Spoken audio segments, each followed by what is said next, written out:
Hello, hi, welcome to our channel. Today ನಾನು ನಿಮಗೆ ಏನು ತೋರಿಸ್ತಾ ಇದ್ದೀನಿ ಅಂತಂದರೆ ಯಾರಿಗಾದ್ರೂ ಇಂಡೈಜೆಷನ್ ಪ್ರಾಬ್ಲಮ್ ಇತ್ತು, ಆಮೇಲೆ ಅಸಿಡಿಟಿ ಆಗ್ತಾ ಇತ್ತು, ಪದೇ ಪದೇ ತೇಗ್ ಬರ್ತಾ ಇತ್ತು ಅಂತ ಅಂದರೆ ಅವರು ಯಾವ ರೀತಿ ಹೋಮ್ ರೆಮಿಡೀಸ್ ಮಾಡ್ಕೋಬೇಕು ಅನ್ನೋದನ್ನು ನಾನು ನಿಮಗೆ ಹೇಳ್ತೀನಿ. ಸೊ ಇವಾಗ ಫಸ್ಟು ಸ್ಟವ್ ಓಪನ್ ಮಾಡಿದ್ದೀನಿ, ಒಂದು ಪ್ಯಾನ್ ಇಟ್ಕೊಳ್ಳಿ. ಇದು 1 ಟೀ ಸ್ಪೂನ್ ಆಫ್ ಸೋಂಪು, ಇದಕ್ಕೆ ದಿಲ್ ಸೀಡ್ಸ್ ಅಂತಲೂ ಕರೀತಾರೆ. ಆಮೇಲೆ 1 ಟೀ ಸ್ಪೂನ್ ಆಫ್ ಅಜ್ವಾಯಿನು, ಇದು ನಾವು ಸಂಸ್ಕೃತಲ್ಲಿ ಯವನಿ ಸೀಡ್ಸ್ ಅಂತ ಕರಿತೀವಿ. ಇದು 1 ಟೀ ಸ್ಪೂನ್ ಆಫ್ ಜೀರಕ, ಇವು ಮೂರೂ 1 ಟೀ ಸ್ಪೂನ್ ಹಾಕ್ಕೊಂಡು ಸೇಮ್ ಪ್ರಪೋರ್ಷನಲ್ಲಿ ನಾವು ಫ್ರೈ ಮಾಡ್ತಾ ಇದ್ದರೆ ಇದು ಫ್ರೈ ಮಾಡಿ ಮೂರದ್ದು ಒಂದೇ ಗುಣ, ಕಟು ಗುಣ ಮತ್ತು ಕಟು ವಿಪಾಕ ಇರುತ್ತೆ ಮೂರದ್ದು. ಸೊ ಇದು ಏನಾಗುತ್ತೆ ಅಂದರೆ ಅಜೀರ್ಣ ಇತ್ತು ಅಂದರೆ, ಯಾವುದಾದ್ರೂ ಇಂಡೈಜೆಷನ್ ಪ್ರಾಬ್ಲಮ್ ಇತ್ತು ಅಂದರೆ, ಯಾರಿಗಾದ್ರೂ ಎಸಿಡಿಟಿ ಇತ್ತು ಅಂದರೆ, ಬ್ಲಾಟಿಂಗ್ ಇತ್ತು ಅಂತಂದರೆ ಇದನ್ನು ಫ್ರೈ ಮಾಡಿಕೊಂಡು ಒಂದು ಬಾಕ್ಸಲ್ಲಿ ತೆಗೆದಿಟ್ಕೊಂಡು ಊಟಕ್ಕಿಂತ ಮುಂಚೆ, ಊಟ ಆದಮೇಲಾದರೂ ಇದನ್ನು ಚ್ಯೂ ಮಾಡ್ತಾ ಇದ್ದರೆ ಯಾವುದೇ ರೀತಿ ಅಸಿಡಿಟಿ ಪ್ರಾಬ್ಲಮ್ ಬರೋದಿಲ್ಲ. ಸೊ ಇದು ಒಂದು ಹೋಮ್ ರೆಮಿಡಿ ಥರ ಒಂದು ಸ್ಮಾಲ್ ಟಿಪ್.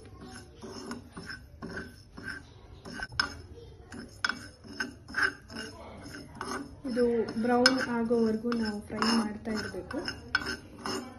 ನಿಮಗೆ ಅದು ಸ್ಮೆಲ್ ಬರುತ್ತೆ, ಸ್ಮೆಲ್ ಗೊತ್ತಾಗುತ್ತೆ. ಸೊ ಅದನ್ನ ಫ್ರೈ ಮಾಡಿ ಒಂದು ಬಾಕ್ಸಲ್ಲಿ ತೆಗೆದಿಟ್ಕೊಂಡು ನೀವು ಡೈಲಿ ಅದನ್ನ ಯೂಸ್ ಮಾಡ್ತಾ ಬಂದರೆ no any symptoms like acidity, belchings ಈ ಥರ, ಆಮೇಲೆ ಪದೇ ಪದೇ ಬ್ಲಾಟಿಂಗ್ ಆಗೋದು. ಆಮೇಲೆ ಈ ಮೂರದ್ದು ಪ್ರಾಪರ್ಟಿ ಒಂದೇ ಇದೆ, ಕ್ರಿಮಿಗ್ನ ಅಂತ ಹೇಳ್ತೀವಿ.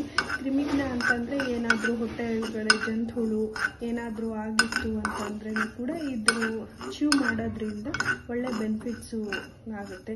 ಆಮೇಲೆ ಇದನ್ನು ಇದ್ರ ಮೂರದ್ದು ಪ್ರಾಪರ್ಟಿ ಏನಂತಂದರೆ ಮೂತ್ರಲ ಅಂತ ಹೇಳ್ತೀವಿ ನಮ್ಮ ಆಯುರ್ವೇದದಲ್ಲಿ. ಸೊ ಯೂರಿನೇಷನ್ನು ಇನ್ಫೆಕ್ಷನ್ ಆಗೋದು, ಯೂರಿನ್ ಪ್ರಾಬ್ಲಮ್ ಏನೇ ಇದ್ರೂ ಇದನ್ನು ಅಗಿಯೋದ್ರಿಂದ ಅಥವಾ ಇದನ್ನ ಸ್ವಲ್ಪ ನೀರಲ್ಲಿ ಹಾಕ್ಕೊಂಡು ಬಾಯ್ಲ್ ಮಾಡ್ಕೊಂಡು ಕುಡಿಯೋದ್ರಿಂದಲೂ ಏನೂ ಇಶ್ಯೂಸ್ ಆಗಲ್ಲ. ಇದು ಆ್ಯಕ್ಚುಲಿ ದೀಪನ ಮತ್ತು ಪಾಚನ ಅಂತ ಹೇಳ್ತೀವಿ.